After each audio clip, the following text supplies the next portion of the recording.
The most interesting part about the main character from the Eminence in Shadow is that he always sticks to his words, despite saying it out of coolness or in the heat of the moment. He actually means every word he says. For example, when he said, "I make a very clear distinction between what's important to me and what's of no consequence." And while looking at his entire life, we could see that he meant every word. His most important goal is to achieve Eminence in Shadow, but to do that there are many obstacles that he has to overcome no matter what. One of them is that he wished to withstand the nuclear explosion. He built his muscles, honed his mind, and perfected his skills. However, he could not obtain the power needed for such a goal. But he never gave up. After years of training, he arrived at the single solution. If he does not want to be evaporated in the nuclear explosion, he simply must become nuclear himself. Releasing his magical energy, he destroyed part of a city. While there were no casualties apart from Alexa's kidnapper, his actions are the result of his mindset. Even if he has to turn the entire world against him, he will not give up his dream. That is how serious he is about it. But what exactly is Cid's dream? Well, it's kinda hard to say. His dream could be to enjoy life like a spectator, but when an opportunity arises for him, he becomes an actor who changes the main character's path for his own entertainment. He has created a bucket list of things he likes to achieve and lines he likes to say, for the sole purpose of becoming the Eminence in Shadow. For Cid, there is no such thing as the end of his dream. The thing he likes about it is the journey he has to experience, not the goal he has to reach. For him, each event that he can participate in are games in which he has to set up rules for himself to have as much fun as possible. Well, the simple solution would be to overpower them, but that would be boring. Instead, he likes to play around with enemies or events. For example, when a terrorist group attacked the school, Cid's reaction was just insane. For him, it was a dream come true, opening up infinite possibilities he can take to have as much fun as possible. But the moment the main character's life was in danger, he charged in to save her. Because the first person in a class to be killed by a terrorist is a role that always belongs to a background character. It's perfect. He faked his own death. When left alone in a classroom, Cid resuscitated his own heart. While it was a high-risk move, but as a background character, there are times when he is forced into such a dangerous situation, even if it can kill him. His dedication to his role makes it impossible to tell that he was actually just acting. Considering how emotional it was for Rose to see Cid sacrifice his life to save hers, she thought that his strong emotions were the result for his love for her, but in reality it was for showcasing his background character acting skills in difficult situations. Specifically, when he was participating in the school tournament, he created 48 Mofu fighting moves, which will make him look like a perfect background character. But the problem arrived for Rose when she could not finish him off. Cid always stands back up and showcases a different move each time. Rose misunderstood his actions. She felt his burning passion that he cannot lose no matter what. But now that Rose had realized that Cid had fallen in love with her, he is now dead. While Rose is devastated, Cid is having the best time of his life terrorizing the terrorists. While he's at it, he finds and helps another named character to deal with his current situation, as Sherry manages to lift up the magic restriction on the whole school. The students notice that they can use magic again and stage a revolt against the terrorists, but they quickly start to lose ground. As all hope is lost, Shadow appears, saving Rose's life. He then introduces his own group in the most dramatic way possible. We are Shadow Garden. We lurk in the shadows,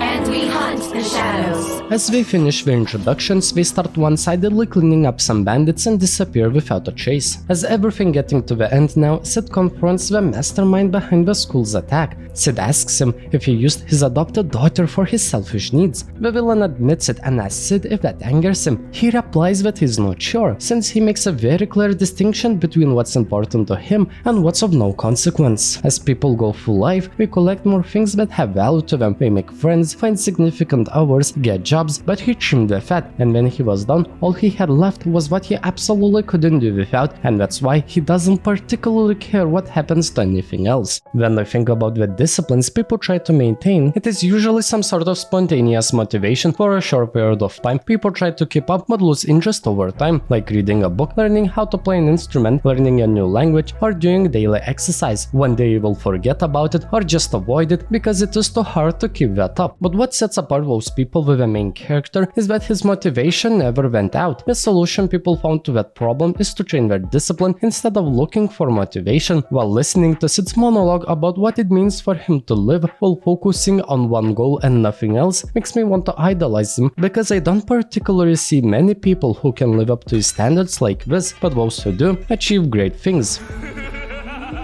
In the anime's opening, his personality and view to his life was already foreshadowed when he was walking through a junkyard. He expressed his ability to differentiate between what truly matters to him and what holds no significance. Looking at the items that are shown, this is all the stuff he had in his life, but none of it ever mattered to him. As he progressed through life, he never attached himself to anything. He throws it away as it is something he can live without. By doing so, he was left only with his existence down to the core. This demonstrates a sense of self-awareness Cid needs to achieve his dream. He has shown indifference towards the fate of other things, which indicates a detachment from material possessions and external circumstances. Instead, he seems to focus on nurturing and cherishing a few meaningful aspects that have remained in his life. This reflects a mindset that prioritizes experiences, relationships, and possessions that bring genuine fulfillment and happiness, while letting go of the rest that adds little or no value to his life. That is why he cannot care about other things, since it will be like bringing unnecessary baggage to his life, and that would be against his true nature. To explain the interaction, when the villain asks Cid if he even cares about whatever happened to the foolish daughter and mother, the answer is he cared only at that moment, since at the end of the day he will not think about it anymore. He knows something is up when the villain of the story is questioning the protagonist's morals, but Cid just dodged the question and got to show his tactical self-defenestration move. When the villain wanted to leave, Shadow appeared. This fight is probably the saddest one yet, not only for Shadow, but also for the villain. He regained his strength with an artifact, only for him to be overpowered and get sliced on his dominant arm. Later, he boasts about his plan of setting up a blame to Shadow Garden, but Shadow calls him hysterical, saying that such a thing will not stop them, as Shadow was already prepared to turn against the entire world when his dream was rejected by other people. Are you stupid, they say? Is something wrong with you, they say?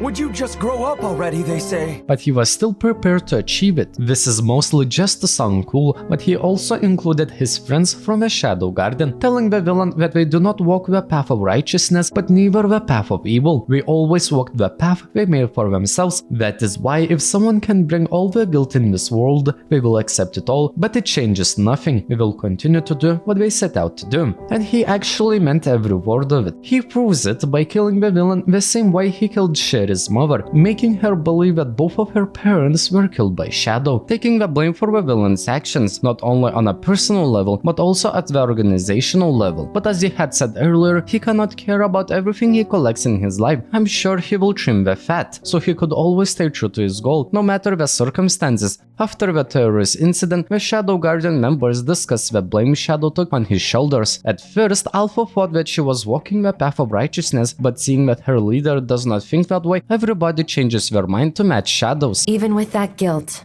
we will do what we must do without hesitation. Showcasing how much loyalty, dedication, and trust they put in their master. I really like Cid's dream because it makes the show so interesting to watch. If we were to find out his role-playing game is a real deal, well, not a lot will change. He will still try to look cool while saying a somewhat meaningful line and start playing with an enemy and disappear, because he is too strong to fail. That's what hubris is, but I think after his hard work, he deserves it. But he's not done. There's always more room to grow. I need more power.